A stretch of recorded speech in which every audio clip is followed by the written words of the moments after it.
My son-in-law texted, "We're done with you forever. Never contact us again." My daughter just confirmed it.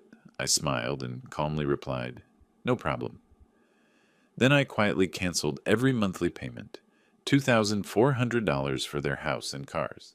Weeks later, when the bank started calling and the bills piled up, they showed up at my door, begging me to turn it all back on. Before continuing, subscribe to the channel and write in the comments what time it is in your region right now.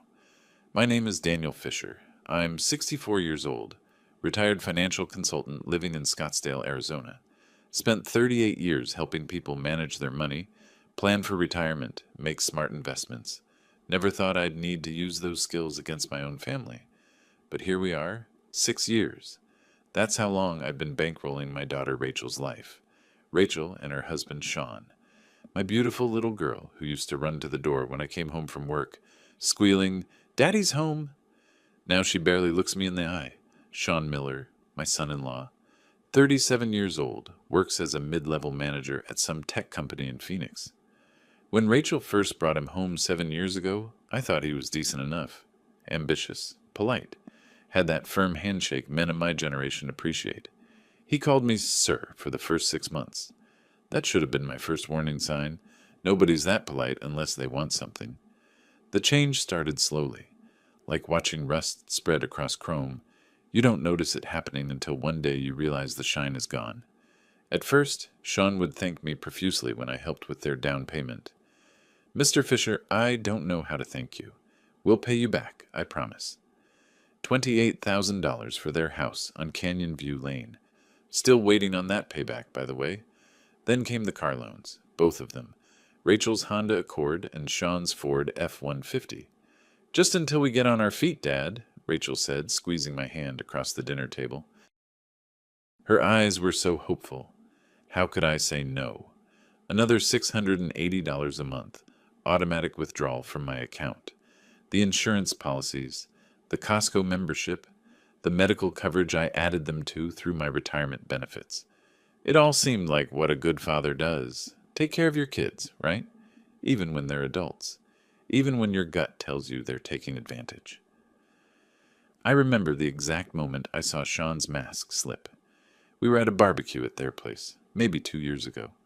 One of Sean's coworkers made some joke about how Rachel had married up because their house was nicer than his apartment. Sean laughed and said, "Yeah, well, when you work hard and make smart choices, good things happen." Not a word about who actually made the down payment, not a single acknowledgement. Rachel was standing right there. She heard him. She said nothing. That's when I started keeping track, not out of spite. At least that's what I told myself. Professional habit.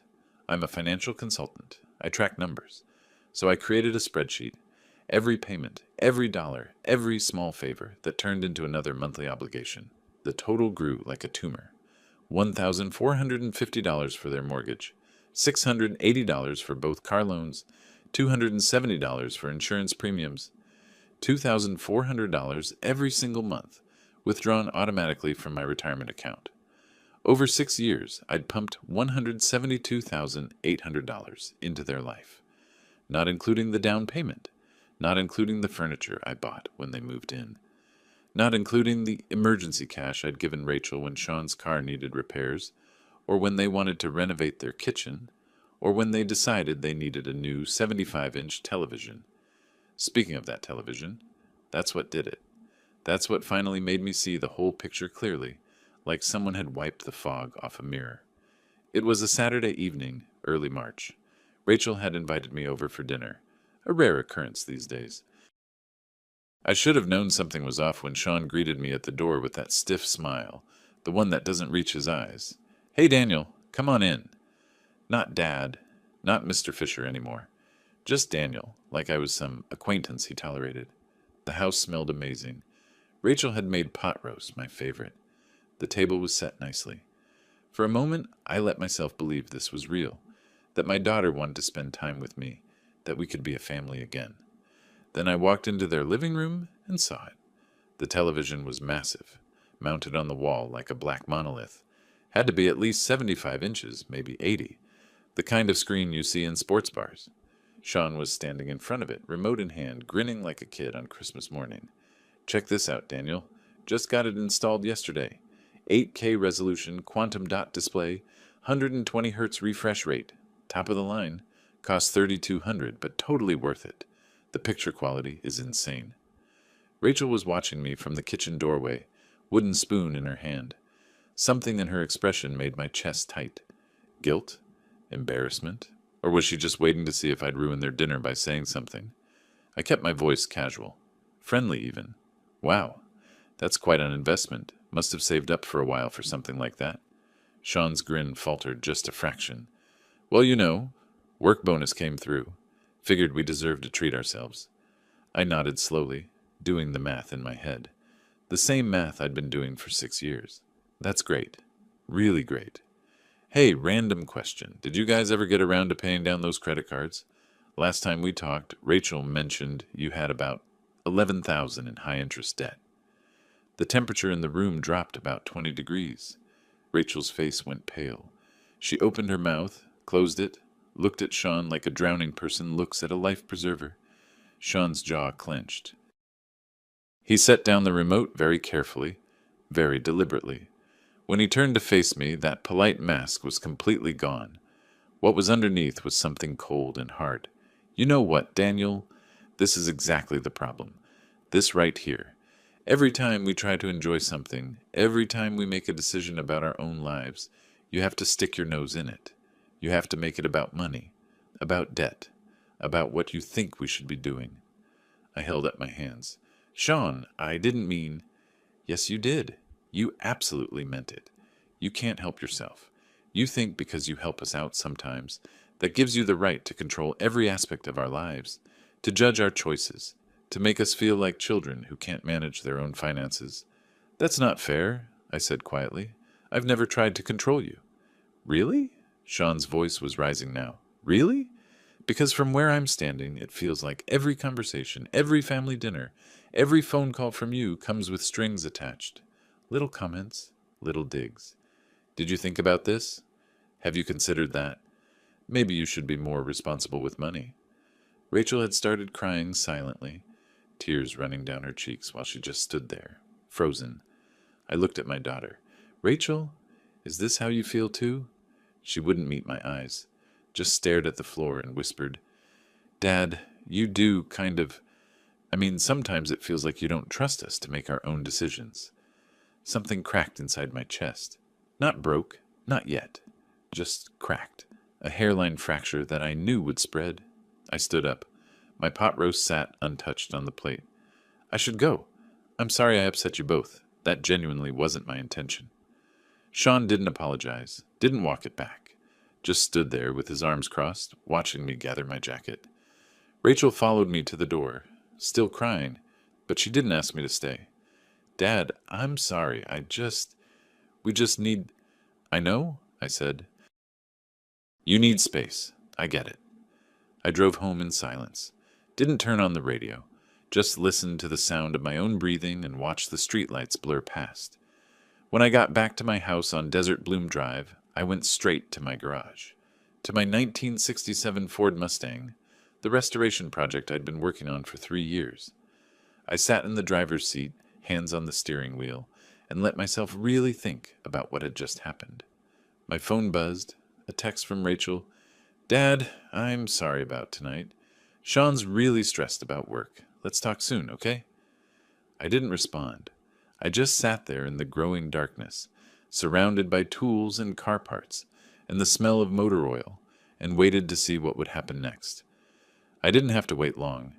2 days passed, 48 hours of silence from Rachel and Sean.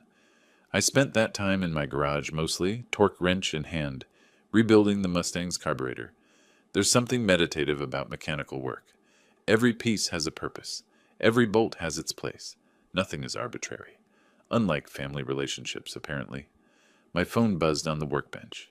Tuesday afternoon, 3:47 p.m. I wiped my hands on a shop rag and picked it up. The message was from Sean. We're done with you forever. Stop trying to control our lives. Never contact us again. We mean it. I read it 3 times. stared at those capital letters like they were some foreign language I needed to decode. Then Rachel's message came through, softer but just as final. Dad, I think it's better this way. We need space to build our own life, without constant judgment. I hope you understand. Take care of yourself. I set the phone down, picked up the carburetor jet I'd been cleaning, put it back down, looked at my phone again. The words hadn't changed. My daughter had just cut me out of her life, over a comment about a television and credit card debt. For most fathers, this would be the moment of devastation. Tears, maybe. Anger. Desperate phone calls begging for reconciliation. But I'm not most fathers. I spent 38 years as a financial consultant. I've seen every variation of financial manipulation, dependency, and entitlement that exists. I've watched clients destroy their retirement trying to bail out ungrateful children. I've seen families implode over money. I just never thought I'd be living it. I sat down on my workbench stool and did something I should have done years ago. I pulled up my banking app and really looked at the numbers. Not just the spreadsheet I kept, the actual flow of money out of my retirement account. $2,400 every single month? Like clockwork. Automatic withdrawals that I'd set up 6 years ago and never questioned. Mortgage payment to Chase Bank for 892 Canyon View Lane, $1,450. Auto loan payment for Rachel's Honda, $340. Auto loan payment for Sean's F-150, $340. Insurance premiums, $270. Then there were the non-automatic expenses. The Costco membership I'd added them to, $120 annually. The family medical plan through my retirement benefits, roughly $400 per month that I hadn't even been counting. The random emergency transfers, $500 here, $800 there, $1,200 for the kitchen backsplash Rachel absolutely had to have. I pulled up my spreadsheet and started at adding. Really adding. Every email transfer, every check I'd written, every time Rachel called with a crisis and I'd open my wallet. The number that appeared made me blink. $172,800 over 6 years, plus the $28,000 down payment I'd given them as a wedding gift. Rounded up to $200,000 even. $200,000 I'd invested in my daughter's life, her independence, her marriage to a man who just told me to never contact them again. I started laughing, couldn't help it. Not the bitter kind, more like the laugh you make when you finally understand the punchline of a joke that's been building for years. They wanted independence. They wanted to build their own life without my judgment and control. Perfect. I could give them that. My fingers hovered over my phone. Part of me, the father part, the part that still remembered 6-year-old Rachel with pigtails and scraped knees, wanted to call her, to apologize, to ask what I could do differently. But the other part of me, the part that had spent 4 decades watching people get manipulated and used, knew exactly what was happening here. Sean had convinced Rachel that my financial support came with invisible chains, that accepting help was the same as giving up autonomy. And rather than have an honest conversation about boundaries, they decided to blow up the whole relationship. Fine. I typed out my response to Sean's message. No problem. Good luck with everything. To Rachel, I wrote, I understand. I wish you both the best. Then I opened my banking app. Chase Bank Mortgage, automatic payment canceled. Honda Financial Auto Loan, automatic payment canceled. Ford Credit Auto Loan, automatic payment canceled. State Farm Insurance, automatic payment canceled. Each cancellation took about 30 seconds.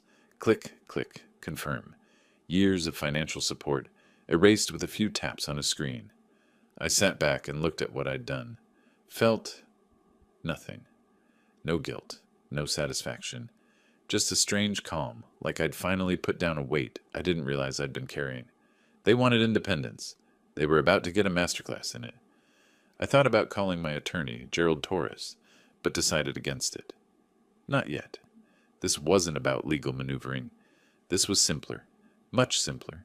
I was just a father respecting his daughter's wishes. They wanted me out of their lives. I was getting out of their finances too. Fair is fair. I went back to work on the Mustang, installed the rebuilt carburetor, torqued down the bolts, connected the fuel lines. The engine turned over on the 3rd try, rumbling to life with that beautiful vintage growl. I let it run for a few minutes, listening to the steady rhythm, feeling the vibration through the concrete floor. My phone stayed silent. No frantic calls. No, wait, we didn't mean it that way. Nothing. Good. I pulled up my calendar. Today was March 18th. Their next mortgage payment was due April 1st.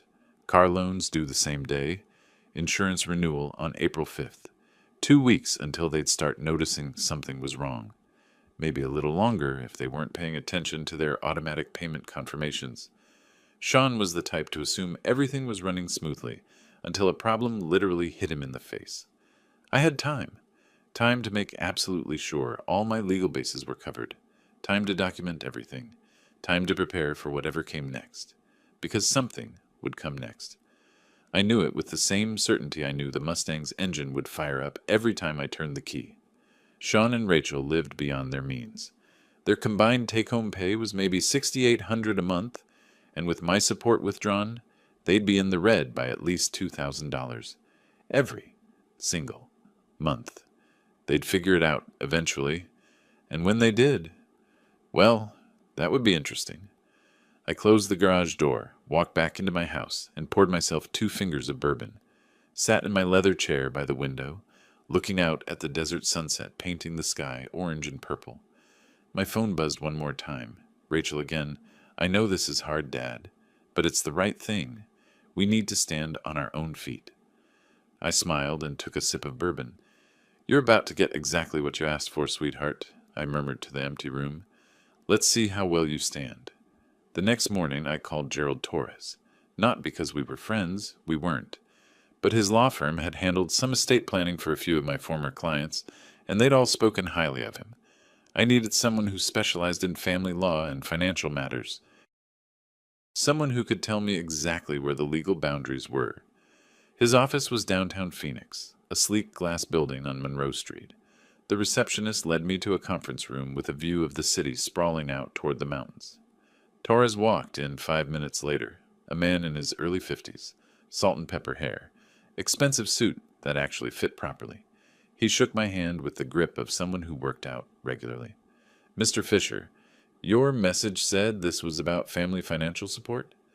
I laid it out for him, all of it. The 6 years of payments, the $172,800 total, the text messages cutting me off, my cancellation of all automatic transfers. I showed him my spreadsheet, my bank statements, every piece of documentation I had. Torres listened without interrupting. When I finished, he sat back in his chair and steepled his fingers. Let me make sure I understand. You've been making voluntary payments on behalf of your adult daughter and son-in-law. No written agreement. No promissory notes. No contracts of any kind. Correct. And they're both employed adults with no disabilities or conditions that would legally obligate you to support them. Rachel's 34, Sean's 37, both working full-time, perfectly healthy. Torres nodded slowly. Then legally, Mr. Fisher, you have zero obligation to continue these payments. They were gifts, voluntary contributions. You can stop them anytime for any reason or no reason at all. Something in my chest loosened. You're certain? Completely. Arizona is a community property state, which affects how married couples share assets, but it doesn't create any legal duty for parents to support adult children. The fact that they explicitly told you they wanted no further contact actually strengthens your position. They severed the relationship. You're simply respecting their wishes. I smiled. Couldn't help it. So if they come back later, demanding I resume payments, they have no legal standing whatsoever. None. Torres pulled out a notepad. Though if you want my professional advice, I'd suggest documenting everything. Keep those text messages. Screenshot them, print them, save them in multiple places. Keep records of every payment you've made and when they stopped. If this turns contentious, and in my experience money disputes often do, you want an airtight paper trail. Already done, I said. I'm a financial consultant. Documentation's second nature. Good. Torres leaned forward. Mr. Fisher, may I ask what you're planning here? This feels less like a consultation and more like you're preparing for a specific outcome. I met his eyes. I'm preparing to let my daughter and son-in-law learn a valuable lesson about independence. That's all. No harassment, no threats, no illegal activity. Just removing my financial safety net and seeing what happens. Torres allowed himself a small smile. Well, from a legal standpoint, that's entirely within your rights. Just remember, if they do come back, if they ask for help, any agreement you make going forward should be in writing. Clear terms, clear expectations. Noted. I left his office feeling lighter than I had in days. Everything I'd done was legal. More than legal. It was completely justified. They'd cut me off. I was simply honoring their decision. That afternoon, I tackled the rest of the loose ends. I called my insurance company and removed Rachel and Sean from my family medical plan. The representative was sympathetic when I explained my daughter was getting her own coverage through her employer. Now, no questions asked. Savings, $400 per month. Then I logged into Costco's website and removed them from my membership. That felt petty almost, but it was also $120 annually they could pay for themselves if they wanted bulk toilet paper and discount gasoline. I went through my bank statements line by line, looking for any other automatic payments or subscriptions I might have forgotten. Found one, a $15 monthly charge for a streaming service Sean had asked me to add to my account just temporarily 3 years ago. Cancelled. By evening, I'd severed every financial connection except one, the mortgage payment, car loans, and insurance that I'd already canceled. Those were the big ones. Those were the ones that would matter. I stood in my kitchen looking at my phone, half expecting a call. Surely someone at the bank would have notified them by now that the automatic payments had stopped. Surely they'd seen the confirmation emails. Nothing. Either they hadn't checked their email, or they'd seen it and assumed it was some kind of error they'd deal with later. Sean struck me as the type who'd ignore a problem until it became a crisis, especially if acknowledging it meant admitting how dependent they'd been on me. I went out to the garage. The Mustang was coming along beautifully. I'd replaced most of the engine components, rebuilt the transmission, restored the interior. What remained was mostly cosmetic work, body panels, paint, chrome, but mechanically she was sound, strong, independent, unlike some people. The first week passed quietly, too quietly. I kept expecting my phone to ring, kept waiting for some angry text from Sean, some tearful voice message from Rachel, but there was nothing. Radio, silence. It was unnerving, actually, like watching a demolition countdown and waiting for the explosion. I filled the time with research. I wanted to understand exactly what would happen to them when the payments stopped hitting. So I looked up foreclosure timelines in Arizona, researched auto repossession laws, read through credit reporting regulations. The picture that emerged was worse than I'd imagined, or better, depending on your perspective. First missed mortgage payment, a late fee of around $75, plus a phone call from the lender. No big deal. People miss payments occasionally. Second missed payment, more late fees, more serious phone calls, a formal notice of delinquency. Third missed payment. That's when things got real. The lender would file a notice of trustee's sale.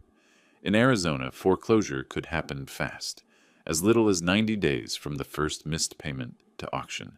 The car loans would be similar but faster. Miss 2 payments, and they'd start threatening repossession. Miss 3 and a tow truck would show up in the middle of the night. I did the math. Today was the 23rd. Their mortgage payment was due on the 1st of next month, which was 9 days away. If they had enough in their checking account to cover it manually, they might squeak by for 1 month, but that would drain their cash reserves. And then the next month would come, and the month after that. Eventually the math would catch up to them. It always did.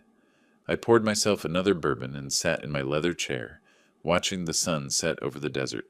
The sky was doing that thing it does in Arizona, turning shades of orange and pink and purple that looked too vivid to be real. My phone sat on the side table, silent. I picked it up and scrolled through old photos. Rachel as a baby. Rachel's first day of school. Rachel at her high school graduation, beaming at the camera with her whole life ahead of her. Rachel at her wedding 7 years ago. She'd looked so happy, so in love. I'd walked her down the aisle, put her hand in Sean's, welcomed him to our family.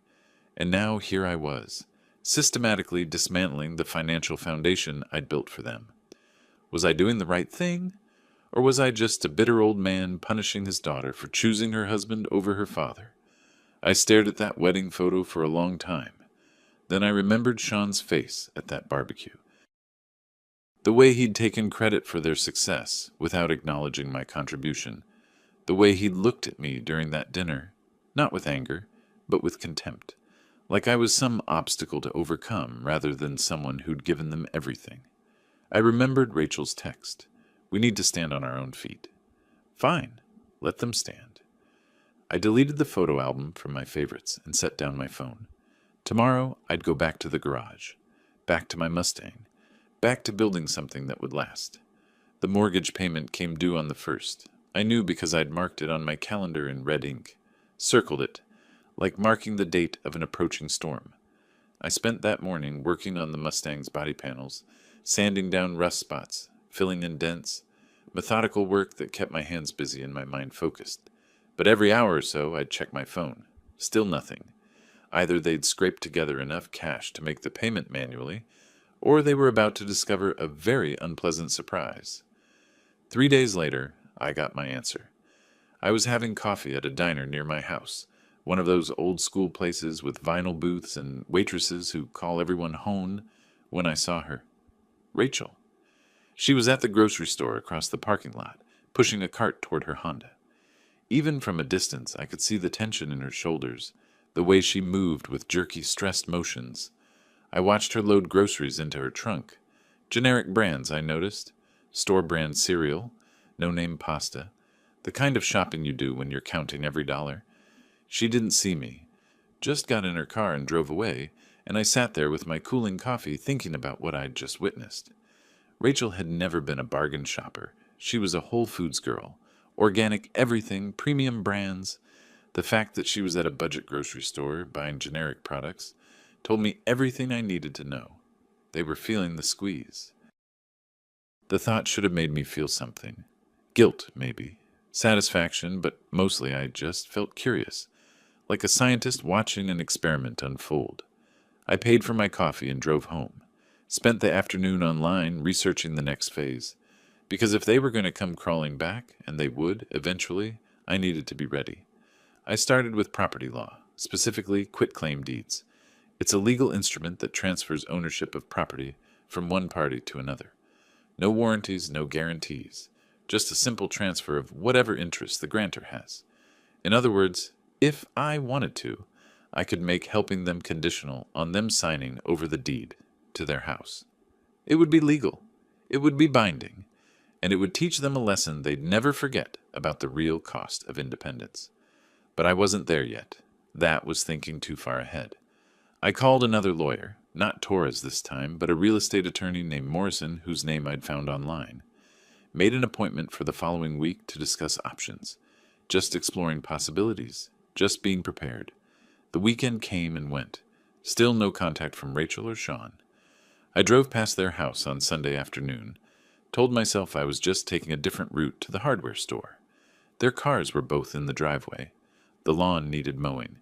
The garbage cans from trash day were still on the curb, even though pickup had been 2 days ago. Small things. Signs of stress creeping in. On Monday morning, I received an email from Chase Bank.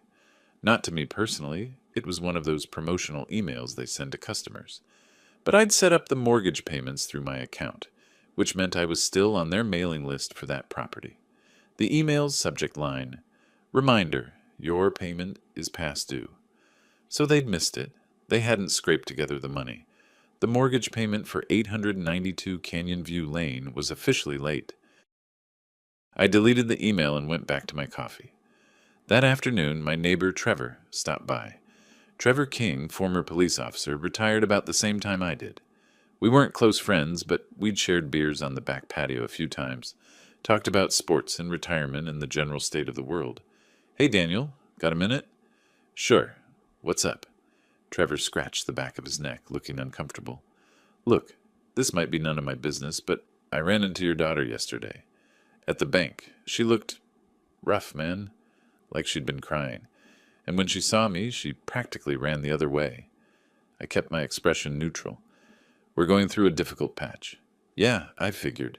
She mentioned something to the teller about missed payments. I wasn't trying to eavesdrop, but it was a small branch, and Trevor trailed off. You doing okay? I'm fine, Trevor. Thanks for asking. He studied me for a moment, cop instincts still sharp, even in retirement.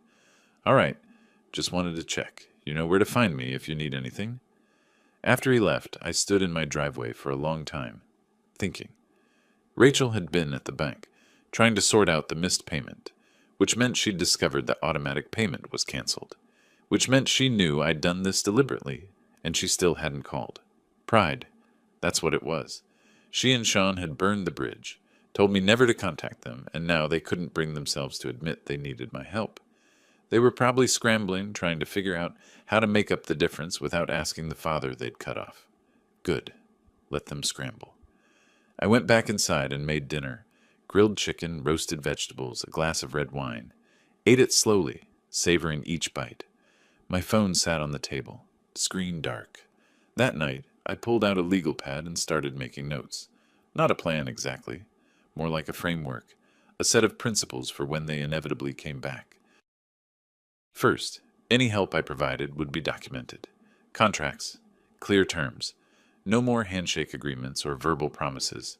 Second, there would be consequences for their behavior. Not punitive, I'm not vindictive, but educational. They needed to understand that actions have results. Third, the power dynamic would shift. I was done being the desperate father begging for scraps of attention. If they wanted my help, they'd ask for it properly, with humility, with honesty. I looked at my notes and felt something shift inside me. For 6 years I'd been reactive, responding to their requests, opening my wallet whenever they called, playing the role of the generous but slightly pathetic father who couldn't say no. That version of me was gone. The man who remained was someone different, someone who understood that love doesn't mean being a doormat, that helping someone sometimes means letting them fall. I folded up the legal pad and put it in my desk drawer next to the folder containing all my financial documentation. Everything organized, everything ready. They'd broken the relationship. They'd demanded independence. And when they came back, because they would come back, I'd give them a choice. Learn the lesson and rebuild on honest terms, or face the consequences alone. Either way, I'd be fine. The Mustang didn't need them. My retirement didn't need them. My life didn't need them. But they needed me. They just didn't know how much yet.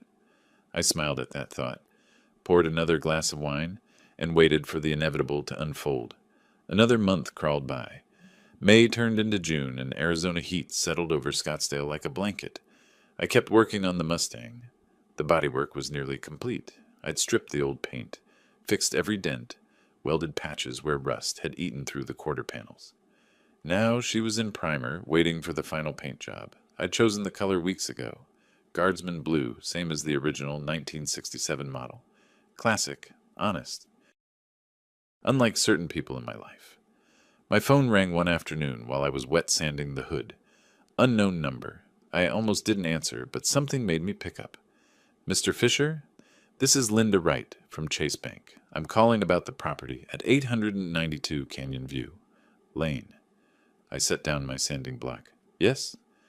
Our records show you as the primary contact for automatic payments on this mortgage. Those payments stopped approximately 2 months ago. The account is now 3 payments in arrears, totaling $8,750, plus late fees and penalties. We've attempted to contact the homeowners multiple times, but I'm not the homeowner, I said calmly. That would be Rachel Miller and Sean Miller. They're my daughter and son-in-law. I was helping them with payments as a gift, but that arrangement has ended. A pause. I could hear typing. I see. The thing is, Mr. Fisher, the automatic payment was set up through your account, so you're still listed as... I canceled those payments. If Rachel and Sean want to continue paying their mortgage, they'll need to set up their own payment method. I'm no longer involved. More typing. Then carefully. Mr. Fisher, I should inform you that we've filed a notice of trustee's sale. The property is scheduled for foreclosure auction on July 15th, unless the full arrears amount is paid. If you have any influence with the homeowners, I don't. Good luck with your collection efforts. I hung up and looked at my phone. July 15th. That was 5 weeks away. The clock was ticking louder now. That evening, my phone buzzed. A text from Rachel. Dad, please, I need to talk to you. It's important. I stared at the message for a full minute, then typed back, I respect your decision about independence. Good luck. Immediately, 3 dots appeared. She was typing. The dots disappeared. Appeared again. Disappeared. Finally, Dad, I know you're angry, but we're in real trouble. The bank is threatening to take our house. We can't afford the payments without... We didn't realize... I watched the screen, waited. Please call me, please. I turned off my phone and went to the garage. Spent the next 2 hours applying primer to the Mustang's doors. Smooth, even coats. Taking my time, getting it perfect. The next day I drove past their house again. This time I saw something different. One of their cars was gone. The Honda. Rachel's car. In the driveway sat only Sean's F-150, and even that looked different somehow. Dirty. Neglected. I didn't stop, just noted the detail and kept driving. Trevor caught me the following weekend while I was mowing my lawn. Hey, Daniel, you hear about your daughter's car? I shut off the mower. No. What about it? Got repossessed. Thursday night. Tow truck came around 11 p.m. Whole neighborhood heard the commotion. Sean came running out in his pajamas, yelling at the driver. Rachel was crying on the porch. Trevor's face was troubled. Man, I know you two are having issues, but that's rough. They made their choices, I said. I'm respecting those choices. Trevor looked at me for a long moment. Sure, just if you need to talk, you know where I am. After he left, I stood in my driveway, garden hose in hand, watering the desert plants that didn't really need watering. 1 car down, the financial vice was tightening. I went inside and pulled out my legal pad, added a new note to my framework. Quitclaim deed, non-negotiable. House ownership transfers to me. They can live as tenants. It was harsh. I knew it was harsh. But they demanded independence, and independence meant consequences. My phone buzzed again that night, Sean this time. Daniel, we need to talk, man to man. This has gone too far. I almost laughed. Man to man. Now he wanted to have a conversation. After telling me we were done forever. I typed back, you told me never to contact you. I'm honoring that request. His response came fast. That was a mistake. I was angry. We both were. But we can work this out. We just need some help getting caught up on payments. Temporary help. Temporary. Always temporary with Sean. I wish you both the best, I replied, but I'm not in a position to help. That was a lie, of course. I had plenty of money. My retirement was solid. My investments were sound. My pension covered all my expenses with room to spare. I absolutely could help them. I just wasn't going to. Not yet. Not until they learned what they needed to learn. Sean's next message was longer. Fine. Be that way. But you should know. Rachel cries every night. She barely eats. She thinks this is all her fault. Your own daughter is falling apart, and you don't even care. What kind of father does that? I read that message 3 times. Each time I felt a different emotion. Guilt. Anger. Then something colder. Clearer. I typed carefully. What kind of daughter tells her father she's done with him forever? What kind of son-in-law sends a message in all caps saying never to contact them again? You both made this choice. I'm giving you exactly what you asked for. A life independent of me. Congratulations. I blocked Sean's number. Then after a moment's hesitation, I blocked Rachel's too. They needed to understand that words have consequences, that you can't burn bridges and then expect to walk back across them whenever it's convenient. The house was very quiet after that. 3 weeks later, on a Wednesday afternoon, I was in the garage finishing the Mustang's final paint coat when I heard a car pull up outside. Not in my driveway, on the street. Engine running, voices. I walked to the garage door and looked out. A tow truck was parked in front of my house, and behind it, being loaded onto the flatbed with mechanical efficiency, was Sean's F-150. Sean himself was standing on the sidewalk in his work clothes, wrinkled khakis and a button-down shirt that looked like he'd slept in it.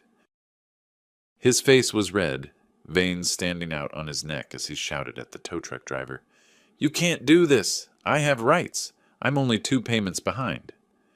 The driver, a thick-shouldered man in coveralls, didn't even look at him. Just work the hydraulics, tilting the flatbed, securing the truck with practiced ease.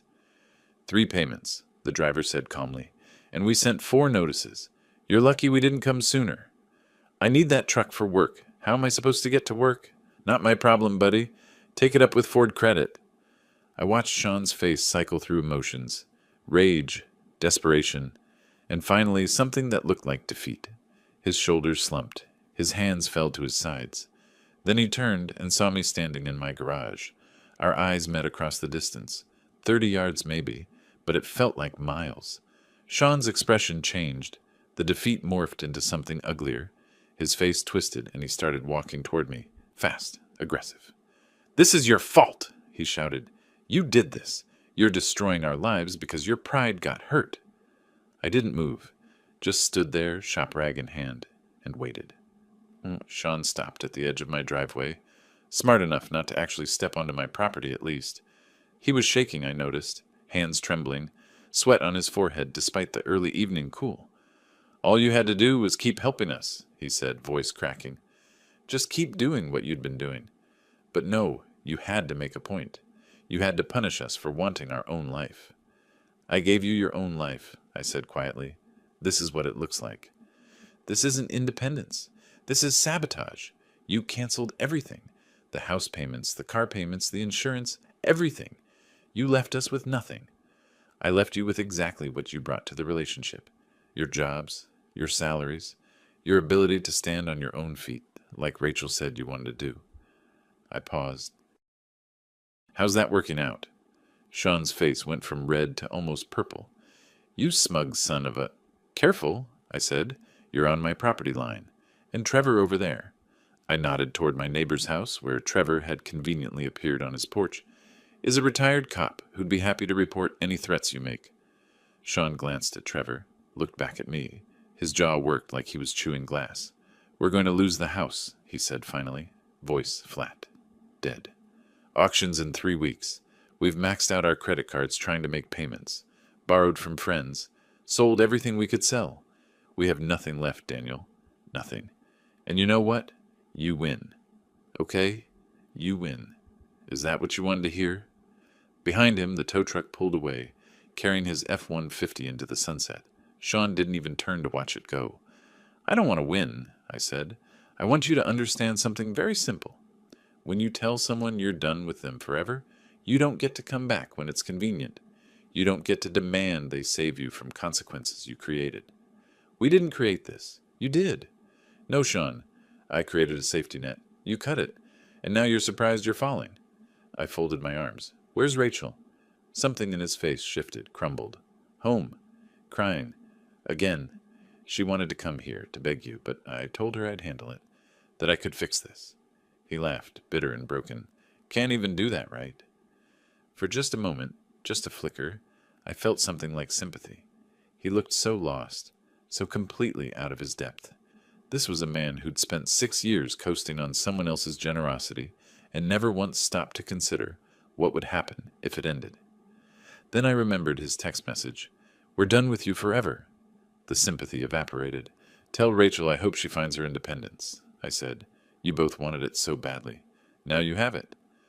I turned and walked back into my garage. Behind me, I heard Sean make a sound, half sob, half shout. But he didn't follow. A minute later, I heard footsteps on the street, fading away. Trevor appeared in my garage doorway 5 minutes later. "That was cold, Daniel." "That was necessary," I replied, picking up my paintbrush. "They needed to learn." "Learn what? How to be homeless?" I looked at him. "Learn that actions have consequences. Learn that independence means more than just not having someone ask questions about your spending. Learn that you can't treat people like ATMs and then act surprised when they close the account." Trevor shook his head. "Your daughter's suffering because of this." "My daughter made a choice. She chose her husband's pride over her father's support. I'm respecting that choice." I dipped the brush in Guardsman blue paint. "She knows where I live, Trevor. If she wants help, she knows how to ask for it. What if she's too proud to ask? Then she's more like me than I thought." I applied paint to the Mustang's quarter panel, smooth, even strokes, and eventually pride won't be enough to keep the lights on. Trevor left, shaking his head. I finished painting until the light faded, then cleaned my brushes and closed the garage door. Inside my house, I poured bourbon and sat in my leather chair, pulled out my phone and unblocked Rachel's number, just in case. The phone stayed silent for 2 hours. Then at 9:47 p.m. it rang. Rachel's name appeared on the screen. I let it ring twice, 3 times. On the 4th ring, I answered. "Hi, Rachel." Silence, then crying. Soft, broken sobs that made something in my chest hurt despite everything. "Dad," she whispered finally. "Please, we need help. I'm so sorry. We were so stupid. Please." I closed my eyes. "Are you ready to listen to my terms?" "Yes. Anything. Just please don't let us lose our house." "I'll think about it," I said. "I'll call you tomorrow." I hung up before she could respond. Set the phone on the table and took a long drink of bourbon. Tomorrow I'd lay out my conditions. The quitclaim deed, the financial oversight, the written apology from Sean. Tomorrow, the real lesson would begin. Tonight, I'd let them think about how close they were to losing everything. The Mustang sat in the garage, gleaming in fresh blue paint, almost restored, almost complete, just like my plan. I called Rachel the next morning at exactly 10 a.m., let her wait the full 12 hours I'd promised. When she answered on the first ring, her voice was hoarse, like she'd been crying all night. "Dad, come to my house today," I said. "You and Sean, 2 o'clock. We'll talk." "Thank you. Thank you so much. We'll be there." I hung up. Didn't need to hear the gratitude. Not yet. They hadn't earned it. I spent the next few hours preparing. Not physically. The house was clean. The coffee was made. But mentally, running through what I was going to say. How I was going to say it. This conversation would set the tone for everything that came after. I also made a phone call to Gerald Torres. "Mr. Fisher, I was wondering when I'd hear from you again. I need you here this afternoon, 2:30, my house, and I need you to bring a quitclaim deed form for 892 Canyon View Lane in Scottsdale." A pause. "Your daughter's house." "My daughter's former house," I corrected. "If she agrees to my terms." "Understood. I'll be there." At 1:55, a car pulled into my driveway. Not their Honda, that was gone. Not Sean's truck, also gone. A beat-up Toyota Corolla that I didn't recognize. Borrowed from a friend, probably. Or maybe a rental they couldn't afford. I watched from the window as they got out. Rachel looked like she'd aged 5 years and 4 months. Dark circles under her eyes. Hair pulled back in a messy ponytail. Clothes that hung loose on her frame. She'd lost weight. Sean was worse. Unshaven, rumpled shirt. The kind of exhausted that comes from not sleeping, not eating right, stress grinding you down day after day. "Good." I opened the door before they could knock. "Come in." They followed me into the living room like prisoners walking to sentencing. Rachel's eyes were already wet. Sean wouldn't meet my gaze. I gestured to the couch. "Sit." They sat. I remained standing. Power dynamics matter in negotiations, and this was definitely a negotiation. "So," I said, "you need help." Rachel nodded, tears spilling over. "Dad, we're so sorry. We were wrong. Sean was wrong to send that message, and I was wrong to support it. We didn't understand." "You didn't understand that I was paying for your entire life?" I kept my voice level, clinical. "Because I find that hard to believe, Rachel. You're not stupid. You knew the money was coming from somewhere." Sean finally spoke, voice rough. "We thought we were contributing. We thought the payments were split or something. We didn't realize it was all you. Every single payment." I laughed, actually laughed. "You thought you were paying half a mortgage on a house you could barely afford on your own salaries. You thought you were paying for 2 car loans while maxing out credit cards? Come on, Sean. You knew. You just didn't want to acknowledge it because that would mean admitting you were completely dependent on me." His jaw clenched, but he didn't argue. Couldn't argue. "The auction is in 2 weeks," Rachel whispered. "The bank said if we don't pay the full amount, 8750 plus penalties, they'll sell our house. We've tried everything. Borrowed from everyone we know. Maxed every card. We have nowhere left to turn. Except me. Except you." She looked up, and the desperation in her eyes was almost painful to see. "Please, Dad, I know we don't deserve it. I know we were terrible to you. But please, we'll do anything. We'll pay you back. We'll... Stop. I held up a hand. Let's be very clear about something. You won't pay me back. You can't. Even if you dedicated every spare dollar to it, at your current income, it would take you decades to repay what you owe me. And that's assuming I didn't charge interest. Sean's face went pale. How much do we owe you? I pulled out a folder from the side table. Opened it. Inside was my spreadsheet, printed and highlighted. 6 years of payments, broken down by category. Total financial support provided, $200,800. That's the down payment, monthly mortgage payments, car loans, insurance, medical coverage, Costco membership, streaming services, and various emergency cash transfers. Not including the furniture I bought you, or the wedding gift, or countless dinners I paid for. I set the spreadsheet on the coffee table between us. They stared at it like it was a death sentence. Now, I continued, your current debt situation, mortgage arrears, $8,750, credit card debt, $18,600, personal loans from friends, approximately $3,000 based on what Sean mentioned to Trevor. Plus, you've lost both cars, so you'll need transportation. Total immediate financial crisis, roughly $31,200.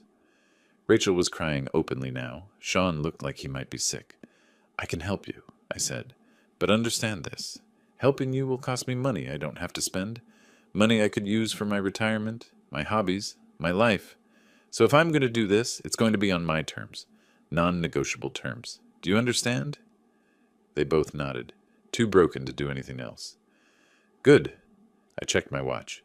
My attorney will be here in 20 minutes to make this official. Until then, I'll explain what's going to happen. I sat down in my leather chair, facing them across the coffee table. This was the moment I'd been building toward for months, the moment when the power balance shifted permanently. Here are my conditions, I said, 3 of them. You will agree to all 3 or you get nothing from me. Clear?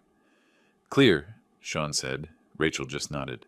First condition, I will pay off all your debts. The mortgage arrears, the credit cards, the personal loans, $31,200 total. I will also provide you with a used car, nothing fancy but reliable transportation. In exchange, you will sign a quitclaim deed, transferring full ownership of 892 Canyon View. Lane to me. The house becomes mine. You will live there as tenants, paying me $800 per month in rent. That's roughly half what your mortgage payment was, so it's generous. But the house is mine. If you ever want to leave, you leave. The property stays with me. Sean's hands were shaking. Rachel looked like she'd been slapped. Second condition, I continued. Every month you will provide me with a complete financial report. Every purchase, every bill, every dollar spent. I want receipts. I want bank statements. I want total transparency. You wanted to prove you could stand on your own feet? Fine. Show me. Prove you can manage money responsibly. This continues for a minimum of 2 years. If you refuse or fail to comply, the rent goes up to market rate, about $1,500 a month, and I reserve the right to evict you with 60 days' notice. That's... Sean started, then stopped. What could he say? That it was invasive? Controlling? Yeah, that was exactly the point. Third condition. I looked directly at Sean. You will write a formal letter of acknowledgement and apology. In this letter, you will detail every payment I made on your behalf over the past 6 years. You will acknowledge that without my financial support, you would not have been able to afford your house, your cars, or your lifestyle. You will apologize for the disrespect you showed me, specifically referencing the text message where you told me we were done forever. This letter will be witnessed and signed in the presence of my attorney, Gerald Torres, and my neighbor, Trevor King. I will keep this document. It's insurance against future misunderstandings. The room was absolutely silent. Sean's face had gone from pale to red. His fists were clenched. I could see him struggling, pride warring with desperation. He wanted to tell me to go to hell, wanted to walk out. But he couldn't, because without me, they'd be homeless in 2 weeks. Those are my terms, I said. Take them or leave them.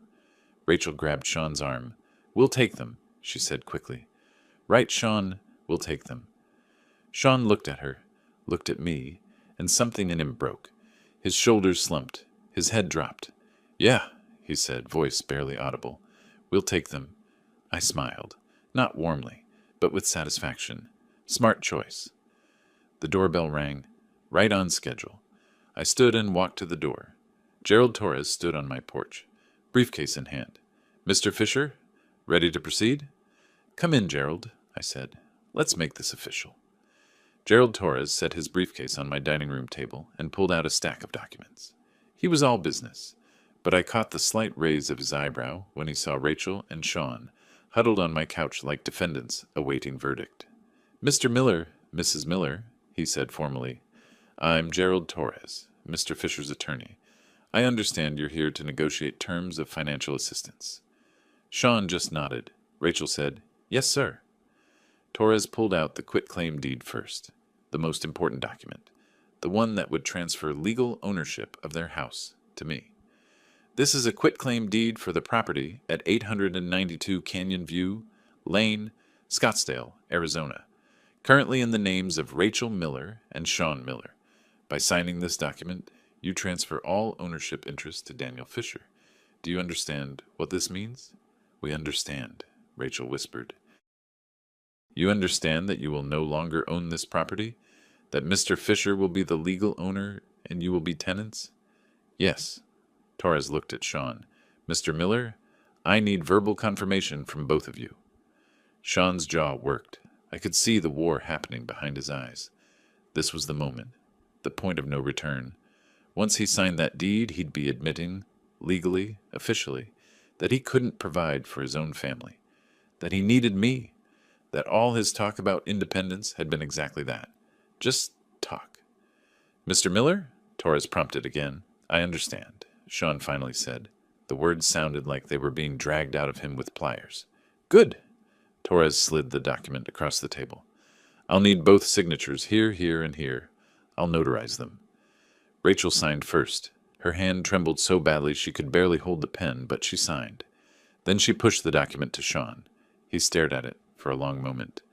I watched his face cycle through emotions. Anger, shame, resignation. Finally, he picked up the pen and signed. 3 signatures, quick, like ripping off a bandage. Torres notarized each signature with professional efficiency, then slid the completed deed back into his briefcase. "That's done," he said. "Mr. Fisher, the property is now legally yours. I'll file this with the county recorder's office on Monday." I felt a surge of something I hadn't expected. Not triumph, exactly. More like closure. The house they'd been so proud of, the house I'd paid for, was now officially mine. They'd tried to cut me out of their lives, and in doing so, they'd lost the thing they valued most. The irony wasn't lost on me. "Next item," Torres said, pulling out another document. "Rental agreement, standard terms. $800 monthly rent, due on the 1st of each month. 60-day notice required for termination by either party. Mr. and Mrs. Miller, you'll both need to sign as tenants." They signed that too. Faster this time. They knew resistance was pointless. Then Torres produced a blank piece of paper and a pen, setting them in front of Sean. "And now, Mr. Miller, I understand you need to write a letter of acknowledgement and apology. Mr. Fisher has outlined the requirements. You can write it here, in front of witnesses." Sean looked at the blank page like it was a snake. "Right now?" "Yes," I said. "Right now. Torres is here. Trevor will be here in," I checked my watch, "5 minutes. You write the letter, they witness it, and we're done." "What exactly do you want me to say?" His voice was tight, controlled, barely holding back rage. I pulled out my phone and read from my notes. "I want you to acknowledge every major payment I made. The down payment, the monthly mortgage payments, the car loans, the insurance. I want you to acknowledge that without my support, you couldn't have afforded your lifestyle. And I want you to apologize specifically for telling me we were done forever and never to contact you again. Include the date you sent that message. You want me to humiliate myself. I want you to tell the truth." I met his eyes. Is it humiliating? Maybe. But it's also accurate, every word of it. Sean grabbed the pen. For a second I thought he might throw it at me. Instead, he pulled the paper closer and started writing. Fast, angry strokes. The pen pressed so hard it nearly tore the paper. Rachel watched him, tears still streaming down her face. She reached over and touched his arm, but he shook her off. Too angry? Too broken? The doorbell rang again. I answered it to find Trevor standing there, looking confused. "Daniel, you said you needed me." "Come in, Trevor. I need you to witness something." I led him to the dining room. He took in the scene, Torres with his briefcase, Rachel crying, Sean writing furiously, and his expression shifted from confusion to understanding. "What's going on here?" "Justice," I said simply. "Sean's writing a letter acknowledging the financial support I provided over the years. I need you and Gerald to witness his signature." Trevor looked uncomfortable. "Daniel, I'm not sure I should be involved in—" "Please, Trevor, as a favor. You're a neutral party. You saw what happened with the cars. You know what's been going on. I just need you to witness that Sean wrote this of his own free will and that I didn't coerce him." Trevor sighed. "All right, but only because I think you're both acting like fools, and maybe this will finally end it." Sean finished writing and shoved the paper across the table. "There. Happy?" I picked it up and read it. The handwriting was angry, sharp angles, heavy pressure, but the words were all there.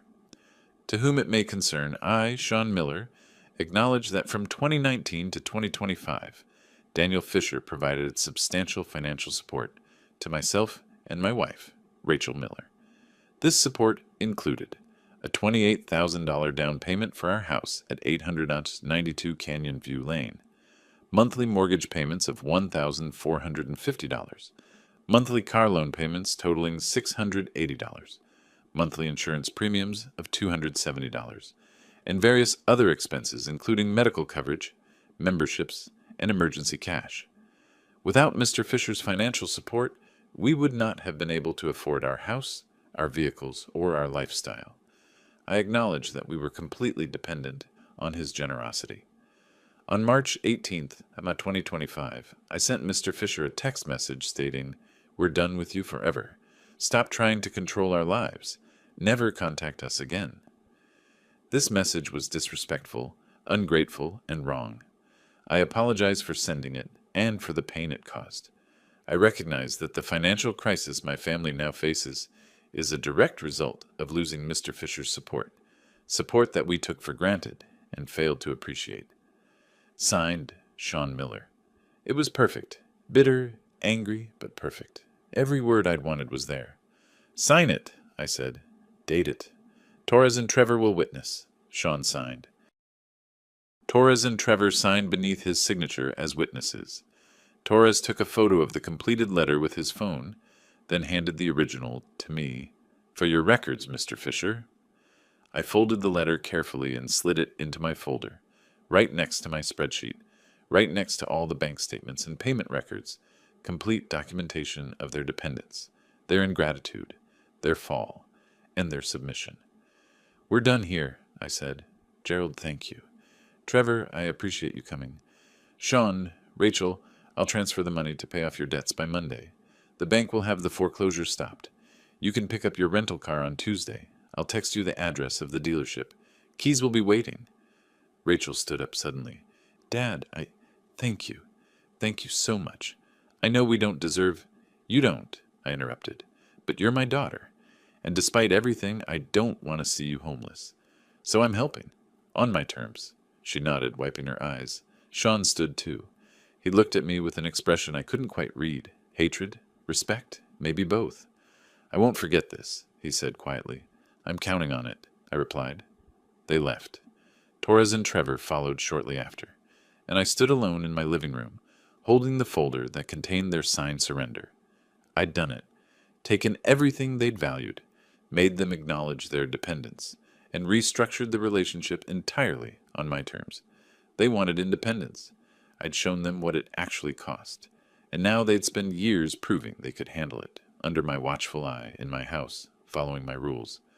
The Mustang was almost finished, just needed the final polish, the chrome installed, the interior detailed, just like this situation.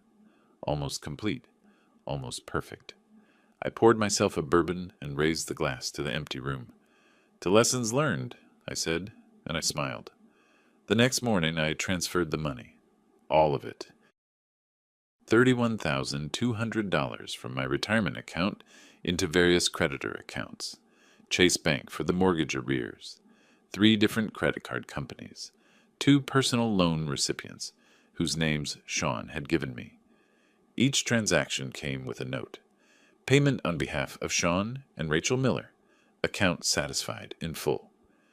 By Monday afternoon, the foreclosure was officially canceled. I received the confirmation email from Chase while I was installing the chrome trim on the Mustang's grille. The auction date was removed from the calendar. The notice of trustees' sale withdrawn. Their house, my house now, was safe. On Tuesday, I drove to a used car dealership in Mesa, paid $4,800 cash for a 2015 Toyota Camry with 87,000 miles. Nothing fancy.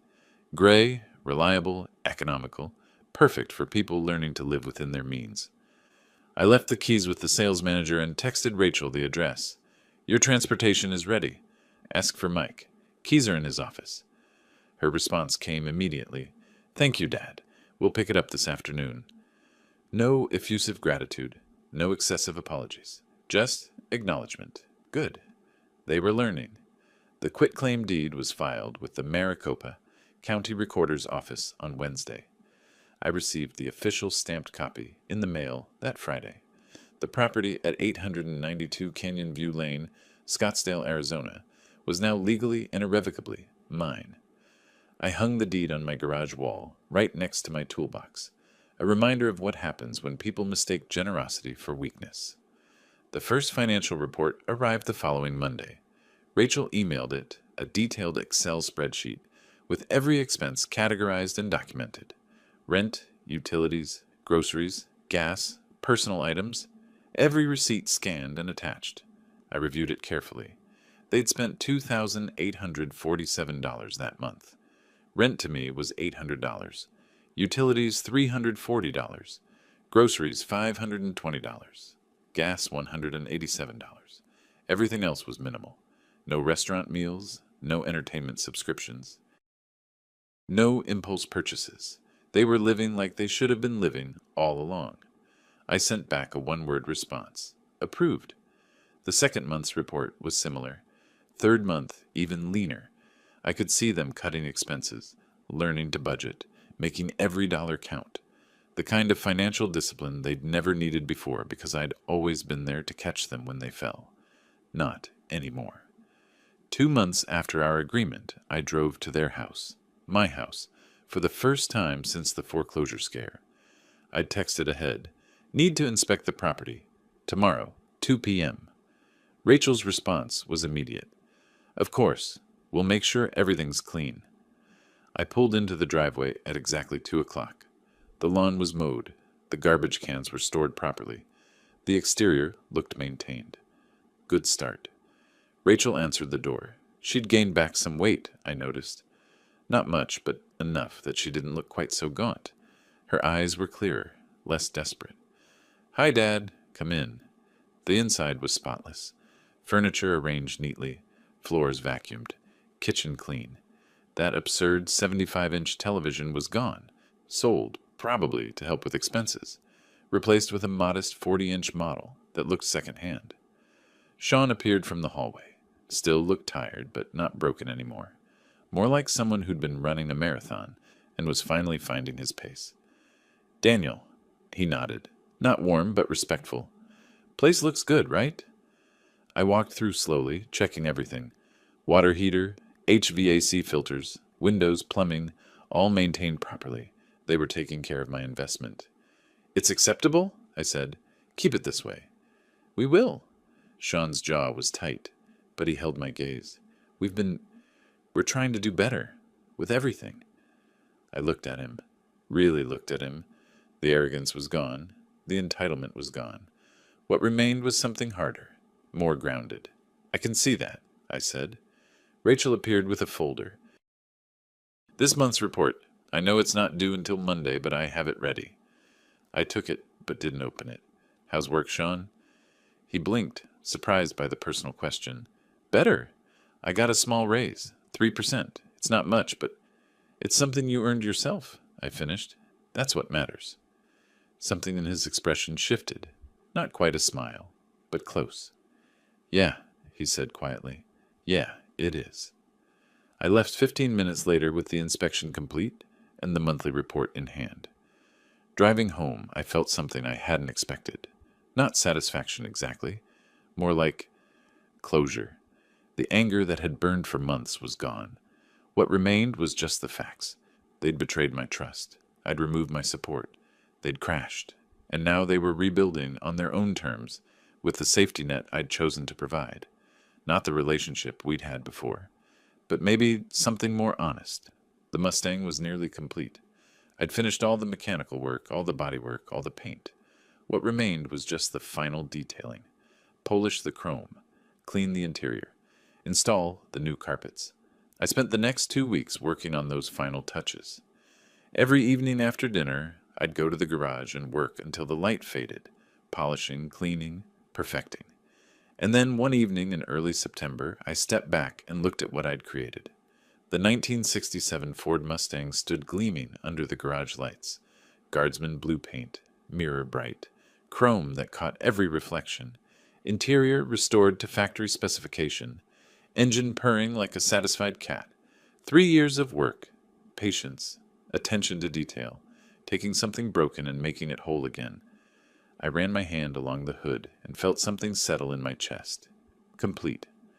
I pulled out my phone and sent a text to Rachel. Come by this weekend, Saturday noon. Bring Jean. We'll have lunch. Her response came fast. We'd love that. Thank you, Dad. Saturday arrived clear and hot. Typical Arizona summer. I set up my patio table with hamburgers ready for the grill, potato salad in the fridge, cold drinks in the cooler. Nothing fancy, just family. They arrived at exactly noon in the gray Camry, both dressed casually but neat. Rachel had brought a homemade dessert, apple pie. Sean carried a 6-pack of beer, though he set it down carefully when he saw my expression. Just thought, if you wanted, he trailed off. We're good, I said, gesturing to the cooler. I've got drinks covered. We didn't talk about the house, didn't talk about the money, didn't talk about the past 4 months of financial reports and rent payments and lessons learned. Instead, we talked about small things. Rachel's job, Sean's raise, the Camry's gas mileage, the weather, normal things, family things. After lunch, Sean asked the question I'd been waiting for. So, the Mustang. I saw it in the garage. Is it finished? I stood up. Come see. I led them to the garage and hit the button to raise the door. Sunlight flooded in, catching the Guardsman blue paint and making it glow like liquid sapphire. Rachel gasped. Actually gasped. Dad, it's beautiful! Sean walked around it slowly, taking in every detail. The chrome bumpers, the restored interior, the engine visible through the open hood. Daniel, this is incredible. How long did this take you? 3 years. I opened the driver's door, bought it as a rust bucket, rebuilt it piece by piece. Engine, transmission, suspension, body, interior, everything. Can I? Sean gestured hesitantly at the engine. I nodded. He leaned in, examining the carburetor, the air filter, the valve covers. I watched his face change as he recognized the quality of the work. You did all this yourself? Every bolt, every weld, every coat of paint. I ran my hand along the fender. Took patience, took discipline, took refusing to cut corners even when it would have been easier. The parallel wasn't subtle. Sean caught it immediately. His expression shifted. Understanding, maybe a little shame, but also something like respect. It's perfect, he said quietly. Not perfect, but honest.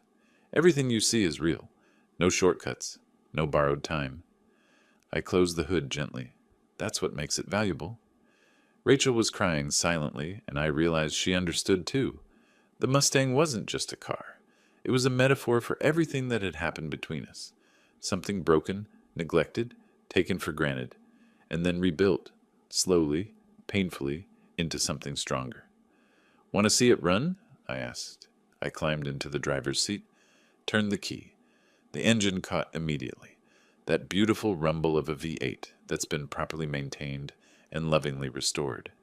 I let it idle for a moment, then revved it gently. The sound echoed through the garage like thunder. Sean's face lit up. That is one sweet sound. I shut it off and climbed out. The three of us stood there in my garage, looking at the Mustang, and for the first time in months, the silence between us wasn't uncomfortable. "Listen," Sean said suddenly. "I know I can't take back what I said. That text message. The way I treated you. But I want you to know, I get it now. What you were trying to teach us. We weren't standing on our own feet. We were standing on yours and pretending it was ours." I looked at him, waited. "The rent we pay you now, the financial reports, the letter I wrote." He swallowed hard. "At first I hated it. Hated you for making me do it. But now I understand. You weren't trying to control us. You were trying to make us grow up." "Took you long enough," I said, but there was no heat in it. Rachel stepped forward. "Dad, I'm so sorry. For choosing Sean's pride over your feelings. For letting him convince me you were the problem when really we were just spoiled and ungrateful." "Yes, you were," I agreed. "But you're learning. The reports show it. The way you're maintaining the house shows it. The fact that you're here trying to rebuild this relationship on honest terms, that shows it too." I walked over to my workbench and pulled out the folder. The same folder that held the quitclaim deed, the financial records, and Sean's letter of apology. I opened it and looked at that letter one more time. Sean's angry handwriting, every word admitting his dependence, every line acknowledging what he'd taken for granted. I could have held this over him forever. Could have used it as a weapon any time he stepped out of line. Could have made sure he never forgot his humiliation. Instead, I folded it carefully and handed it to him. "Here, this is yours now." Sean stared at the letter like it might explode. "What?" "The lesson is over. You've learned it. Both of you have. I don't need to hold this anymore." I closed the folder. "But I'm keeping the deed to the house. That doesn't change. The house is mine. You're still tenants. That's the permanent consequence of your choices."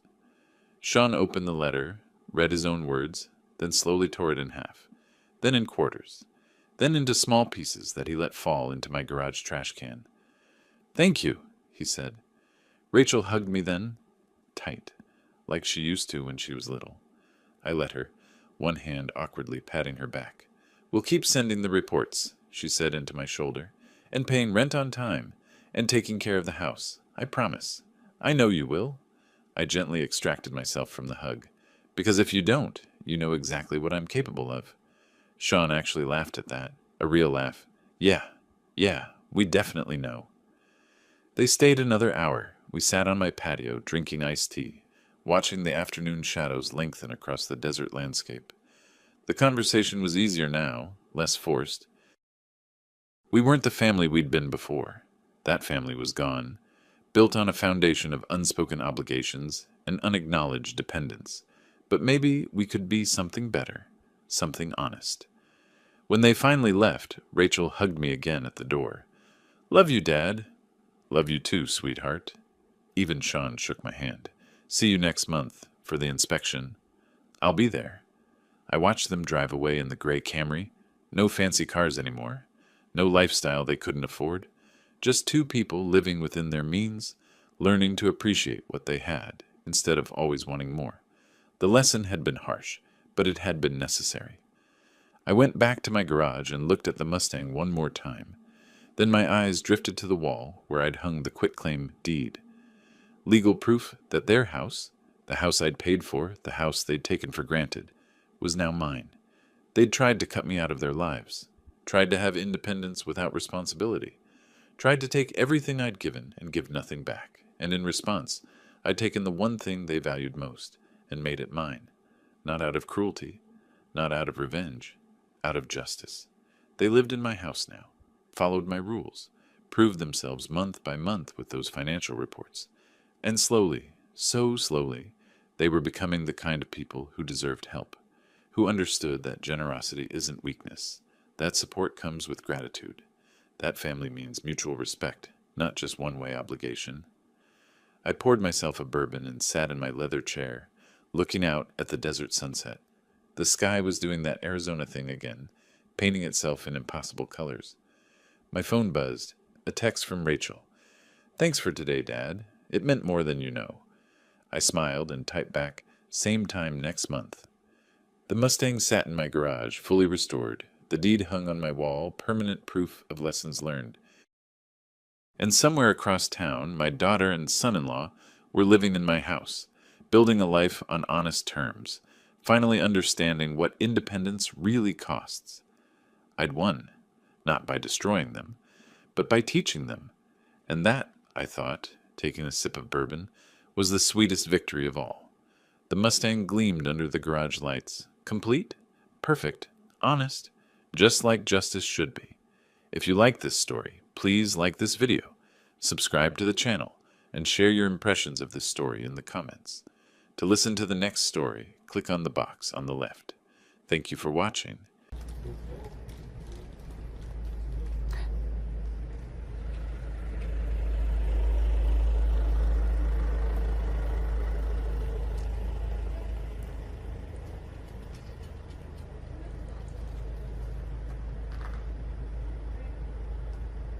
왜 근데 다 방송 안 켜고 세윤 오빠만 켜져 있어? 아, 나 자려고 했는데 잠이 안 오는 거야. 딱 이렇게 다 대충 씻고 누워가지고 이제 조금 스맥다운님 안녕하세요. 조금 1시간만 잘까? 30분만 잘까? 그러고 렌즈도 다 빼고 누웠는데 잠이 안 오는 거예요. 그래서 그냥 일어났어요. 이거 짱이야. 이거 입고 나오면 춥지도 않아.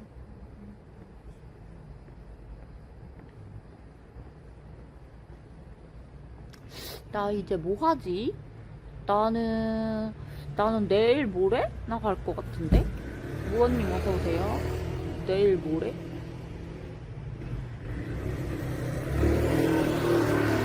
아, 그리고 엄마가 안 돼. 나 엄마가 아까 전화 왔는데 내가 몇 시까지 올 거니? 3시 그랬더니 뭐라고 하는 거야. 그래가지고 엄마 왜 화를 내? 하면서 진짜 갑자기 빡쳤잖아. 아니, 그러면은 엄마가 원하는 시간에 오라고 하면 되잖아. 스트레이스.